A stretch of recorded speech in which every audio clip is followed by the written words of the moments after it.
My name is Adam Kurtin. I'm a general surgeon who works here at HCA Florida, St. Lucie Hospital. We practice a variety of general surgery from neck, thyroids and parathyroids, breast and breast cancer work, but we focus a lot on intra-abdominal surgery. Over the years, and with advancing technology, I've focused my practice mostly on advanced robotics and robotic colorectal surgery. The improvement in outcomes is incredible. It's actually revolutionary.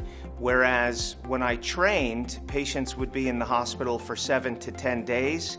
We now discharge our patients after major colon resections in 1 or 2 nights. I've been at HCA Florida St. Lucie Hospital for the last 23 years, and I'm so proud of the team of surgeons that we've built that I have all the confidence in the world in my partners and would allow any of them to operate on me on any day. We like to treat our patients the way we would like our family members treated, and we let them know that. We let them know that our concerns are what's in their best interest, and we like to take care of them in a manner that makes them feel comfortable and confident in the treatment they're going to receive.